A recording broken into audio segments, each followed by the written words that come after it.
Oke sahabat teknik, balik lagi di channel gua Payopi. Kemarin kita udah ngebahas tentang dinamika. Nah sekarang masih lanjutannya, tapi kita belajar fokus ke gaya geseknya. Kalau kemarin tuh kan kita belajar tentang gaya biasanya aja kan, gaya dorong dan gaya tarik gitu, kita menghitung gaya biasa. Nah sekarang ada namanya gaya gesek. Oh ya btw, gua bikin powerpointnya sendiri loh. Nanti kasih penilaian ya, powerpointnya tuh udah jelas atau belum. Soalnya gue masih belajar juga bikin PowerPoint. Kita langsung aja. Kita mulai dari pengertian ya. Pengertian dari apa itu gaya gesek. Oke, gaya gesek atau dilambangkan dengan FG adalah gaya yang diakibatkan oleh dua benda yang permukaannya saling bersentuhan. Dirumuskan dengan FG sama dengan, ini dibaca mu ya. Mu dikali gaya normal. Nih ada nih. Terus mu ini apa? Mu adalah koefisien gaya gesek dan N adalah gaya normal. Koefisien gaya gesek itu adalah tingkat kekasaran dari suatu permukaan yang bersentuhan dengan benda sih.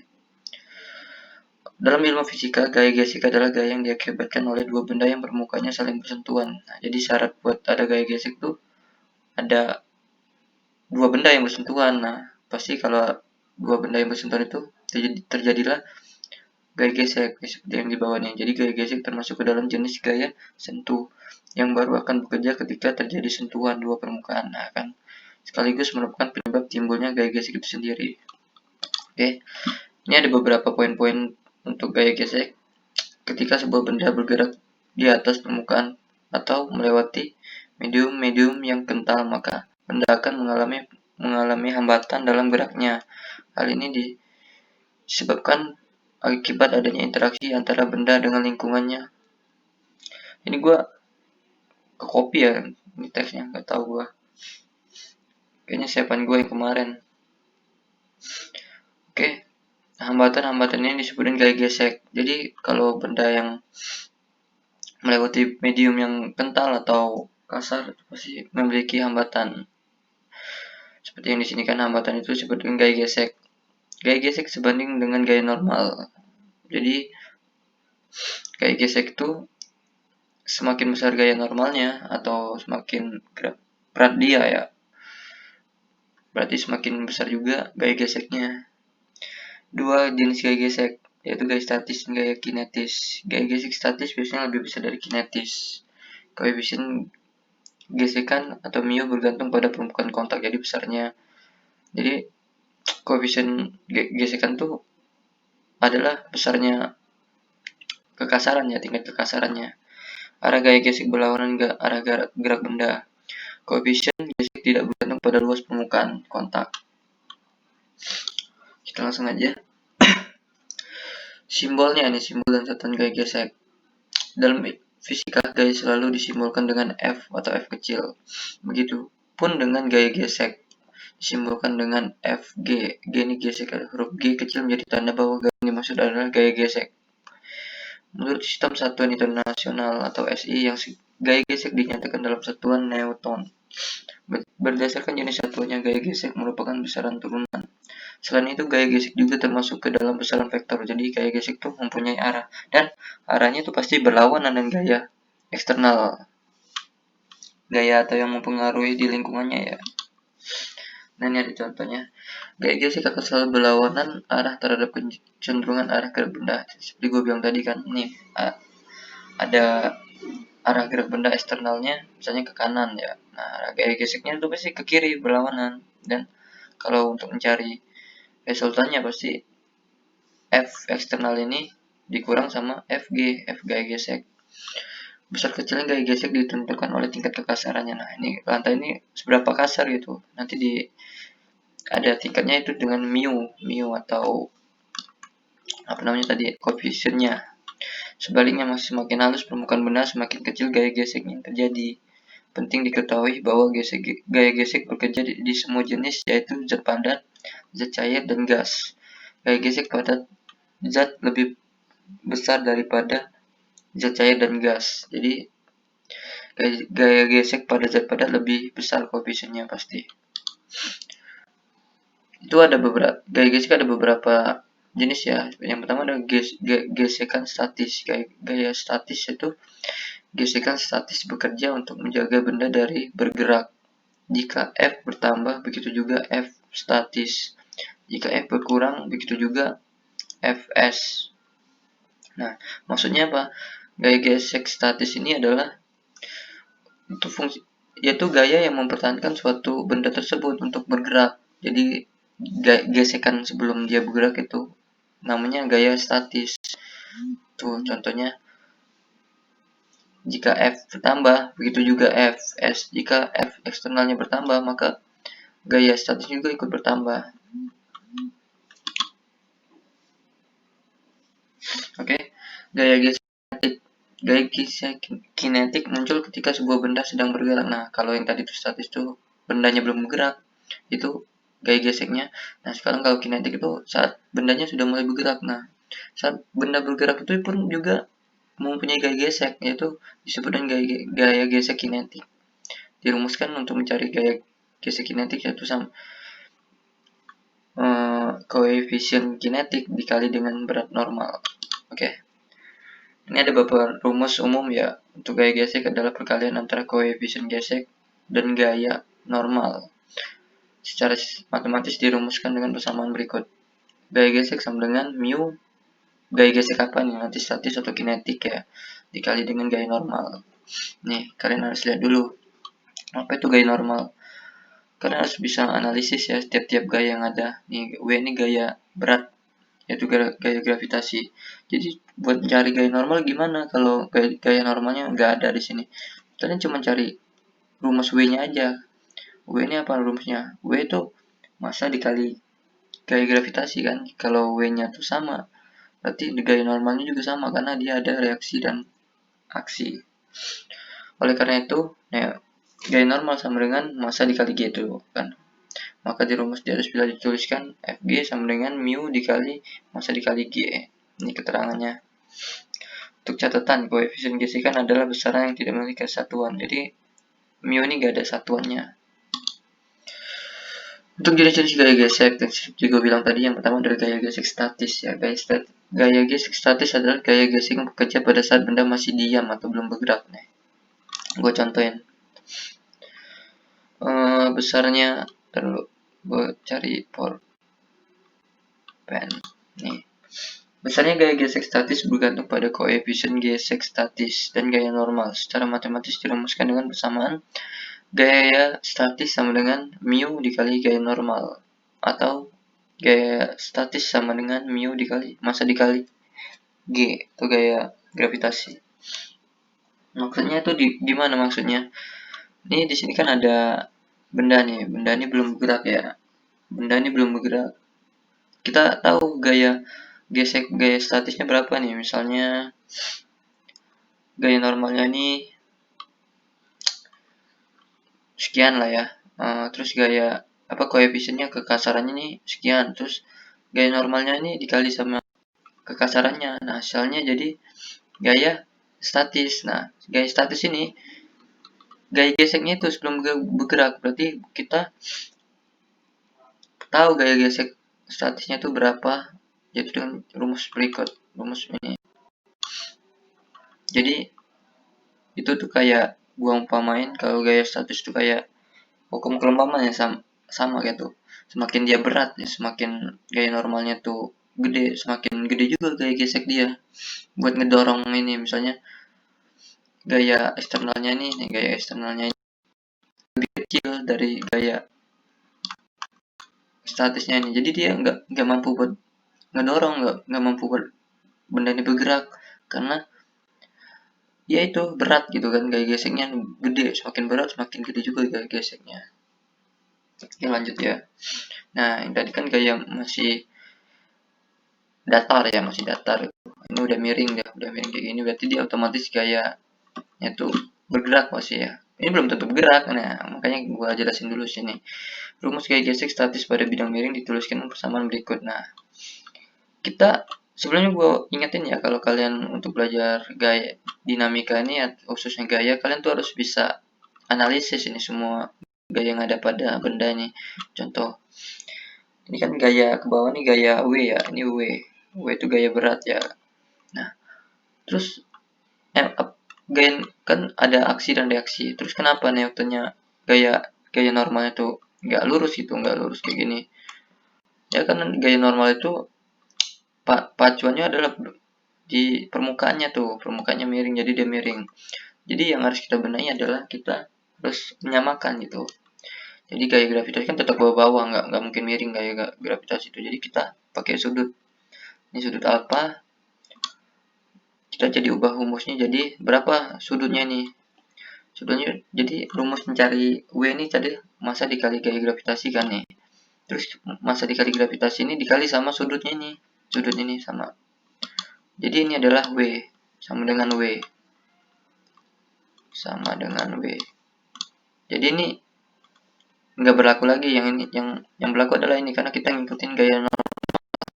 Jadi n ini sama dengan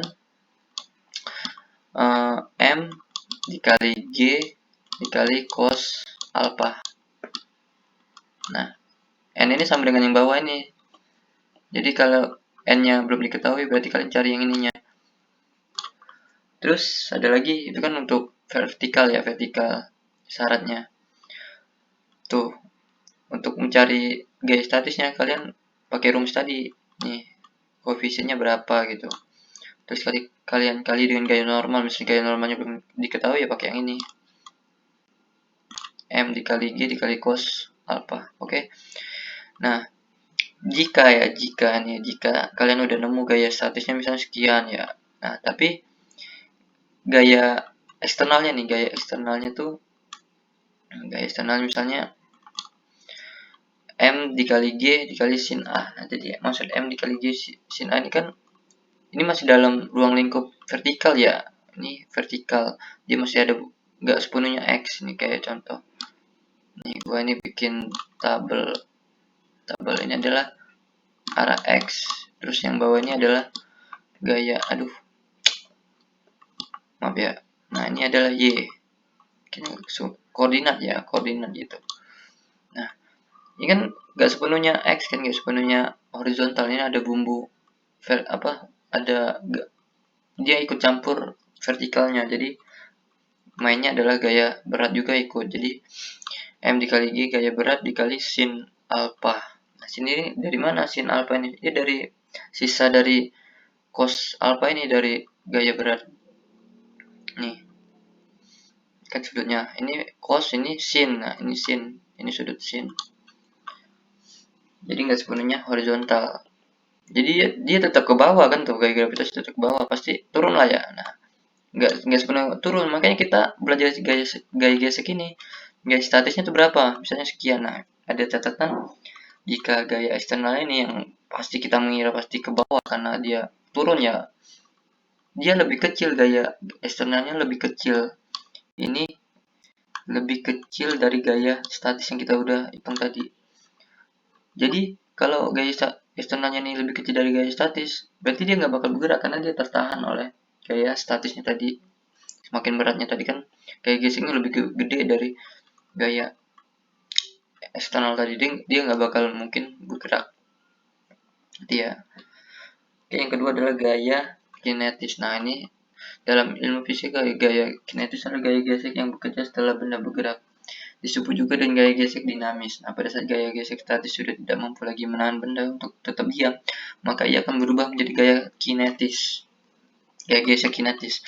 Oke, rumus gaya gesek kinetis ini besarnya gaya gesek kinetis bergantung pada koefisien kinetis dan gaya normal. Dengan rumus sebagai berikut nih. Nah, maksud di sini kan tadi benda ini belum gerak, dari gaya statis ini kan belum gerak nih. Ini ibaratnya powernya tuh gede, jadi dia nggak mampu bergerak.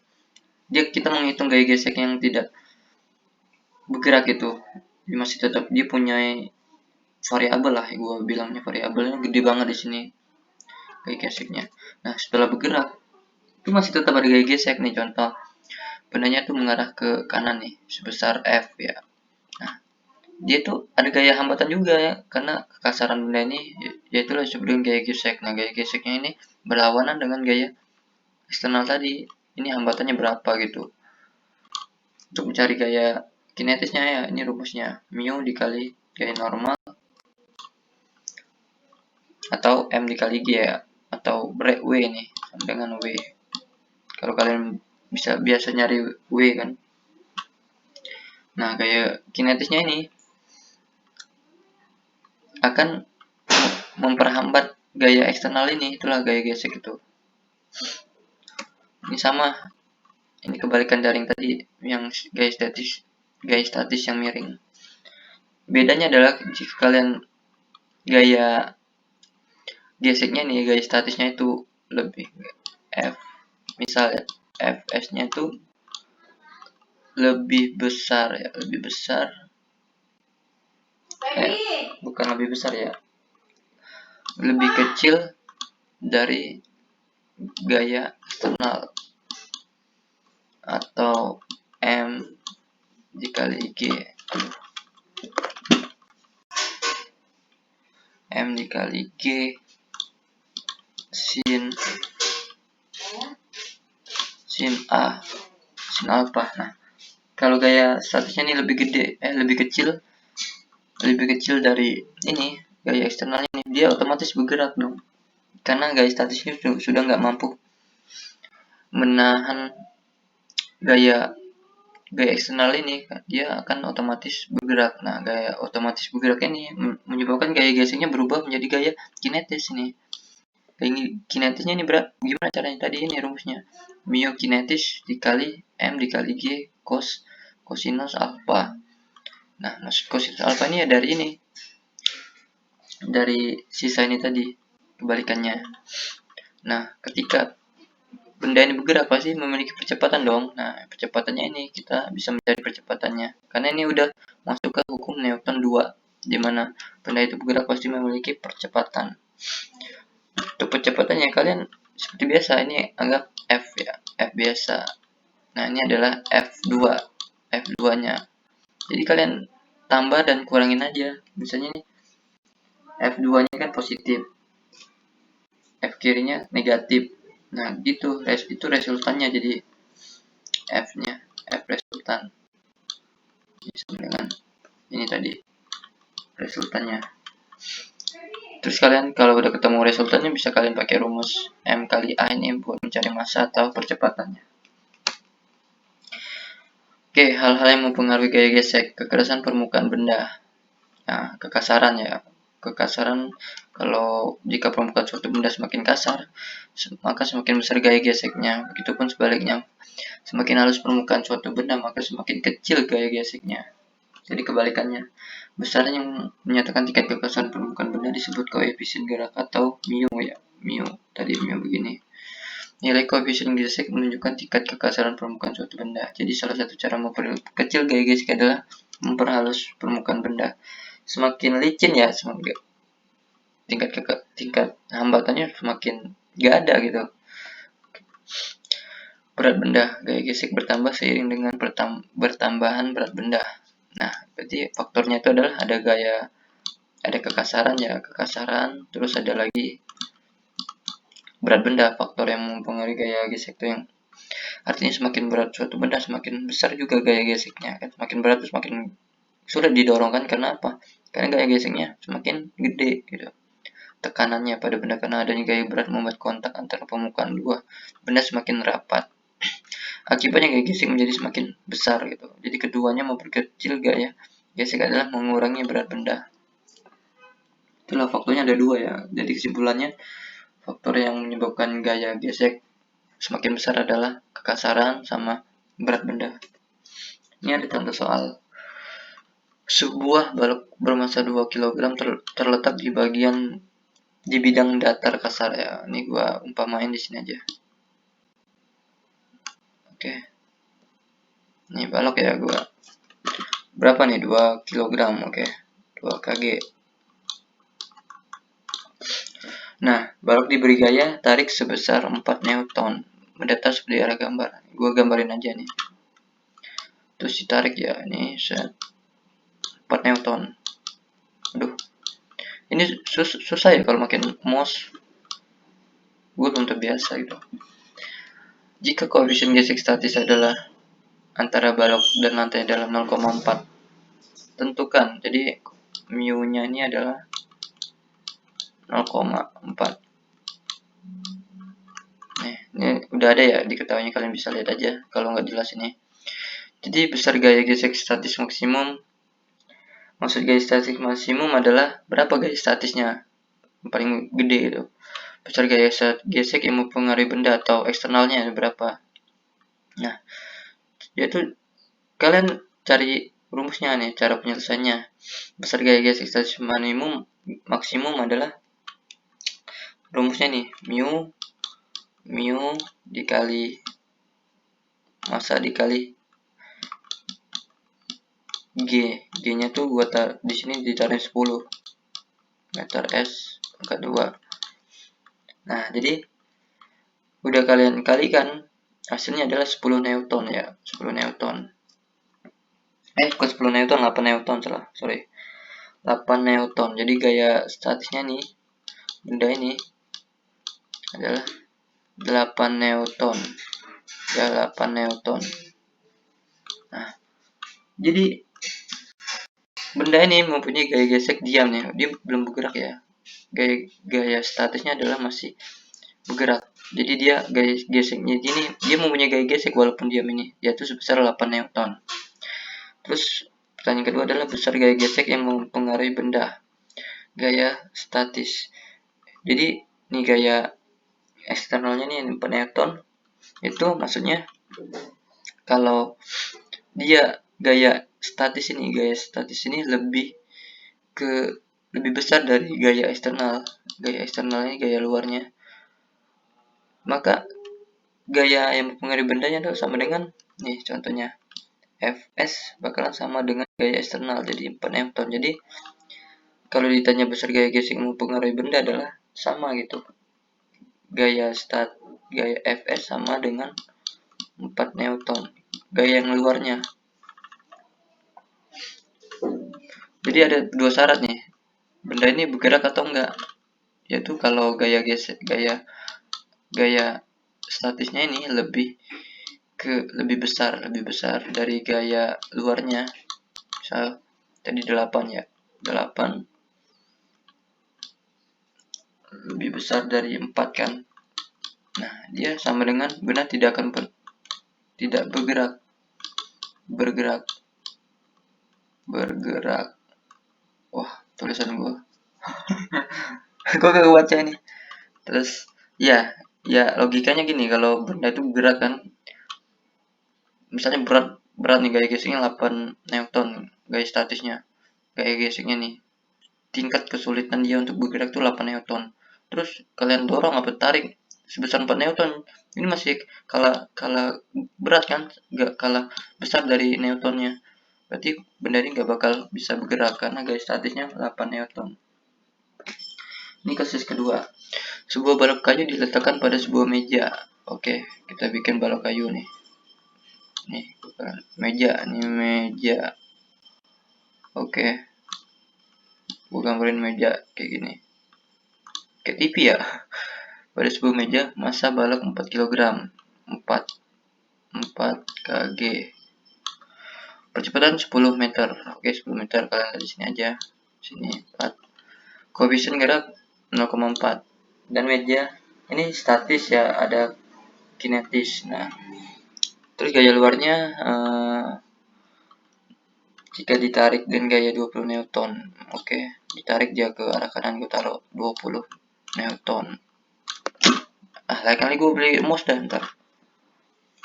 Pertama kita cari tahu dulu apakah benda ditarik diam atau bergerak. Nah, ditarik ini diam atau bergerak kita belum tahu kan, karena kita belum menghitung gaya statisnya, gaya tingkat kesulitan dia untuk bisa bergerak atau enggak. Nah, caranya kita cari gaya statis maksimumnya, yaitu mu statis. Berapa mu statisnya? 0,4. Oke, masanya 4 kg dikali gravitasi, atau bisa kalian tulis kalau mau cepat ya, kalian cari dulu Newtonnya.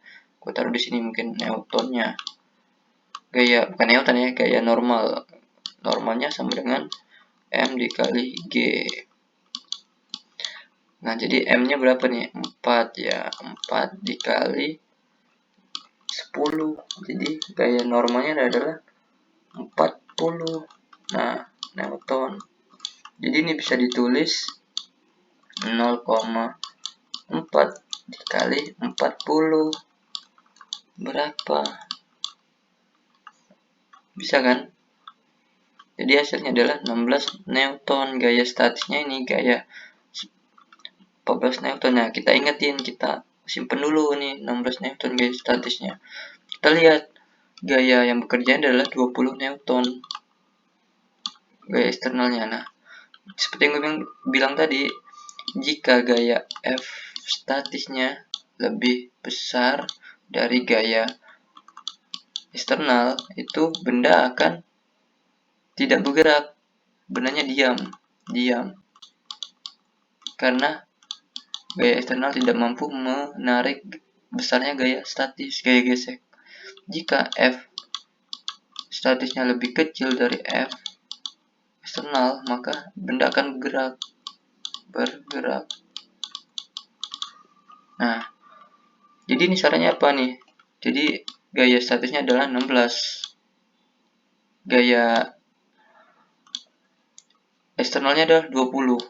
Jadi itu gaya statisnya lebih besar atau lebih kecil? Ya, berarti gaya statisnya lebih kecil dari gaya eksternal. Jadi benda akan bergerak. Nah, kalau udah bergerak, berarti bukan gaya statis lagi yang bekerja, berarti gaya kinetik nih. Jadi gaya gesek maksimum benda adalah 16 Newton, artinya benda bergerak karena gaya tarik 20 Newton lebih besar dari gaya gesek statis maksimum yang hanya 16 Newton. Nah, kan setelah benda bergerak, maka selanjutnya yang bekerja adalah gaya kinetis. Nah, kalian bisa cari langsung gaya kinetisnya. Gaya kinetisnya itu berapa nih rumusnya nih? Seperti gue bilang, kalau kalian udah nyari gaya normal, kalian bisa langsung aja. Mu kinetisnya adalah tingkat kekasaran mu kinetisnya adalah 0,2. Oke. Kalian bisa langsung kalikan dengan gaya normal. Gaya normal tadi 40 kan. Nah, hasilnya adalah 8 Newton. Jadi benda ini bergerak. Jadi kesimpulannya adalah benda ini bergerak ya. Bergerak karena dia gaya eksternalnya lebih besar dari gaya statis. Terbentuklah gaya kinetis. Gue gambar lagi di sini gaya misalnya bendanya. Nah, oke. 20 ya, 20 Newton. Terus ini gaya geseknya. F kinetik ya sebesar 8. Aduh.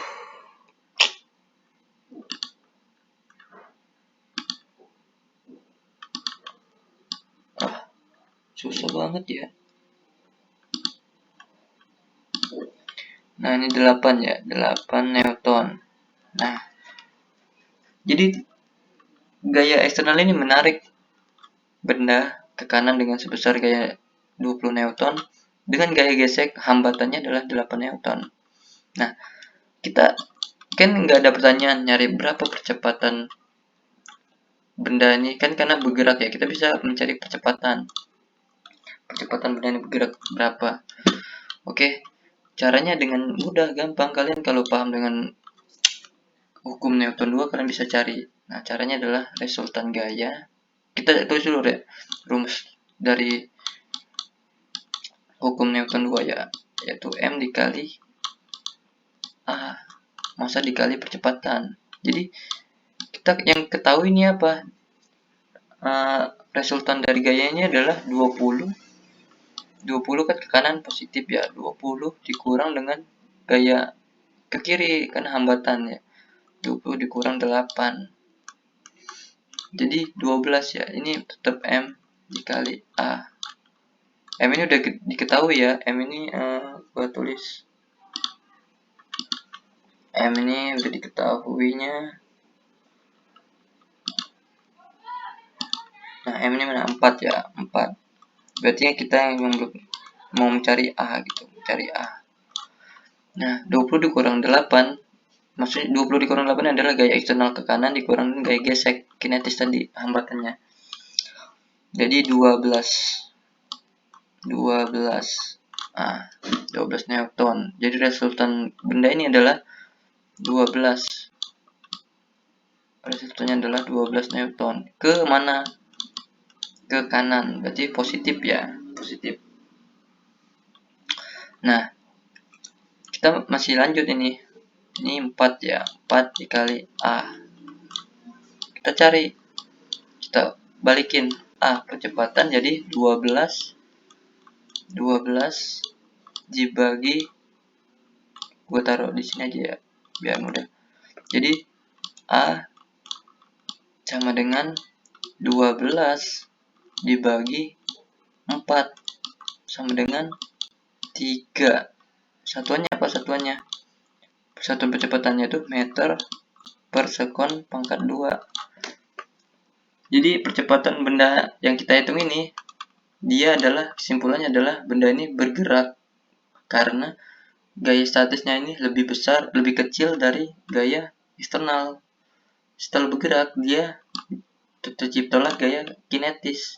Gaya kinetis sebesar 8 Newton. Nah, kita bisa mencari resultan gaya tersebut menuju kemana dia bergerak.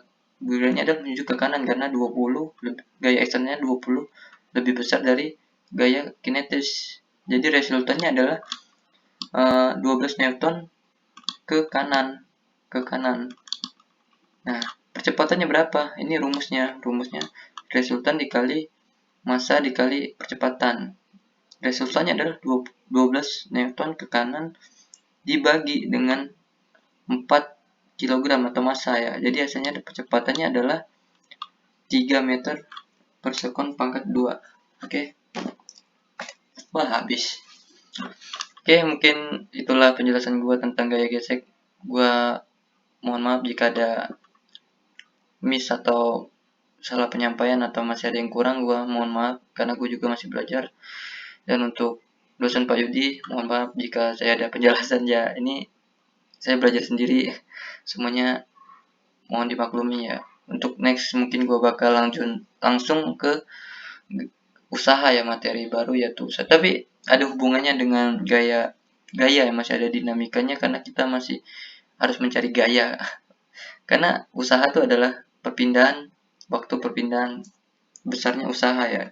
Kita panjang lintasan nanti gue jelasin di materi selanjutnya itu yaitu usaha dan energi ya. Tapi gue mau fokus ke usaha dulu. Oke, sebelumnya gue ucapin terima kasih buat kalian yang nonton sampai habis ya. Gue yakin pasti kalian pada bosan kalau soal pelajaran kayak gini, tapi gue kasih aplaus buat kalian yang mampu sampai terakhir gini buat dengerin gue. Gue nggak terlalu berharap kalian buat nonton sampai habis, tapi yang tujuan gue adalah gue bisa menyampaikan ilmu gue, itu aja. Gue bisa sharing ilmu gue yang gue pelajarin, dan gue belajar mengulang-ulang lagi. Oke, gue kebanyakan ngomong kayaknya. Gue akhir aja. Selamat belajar.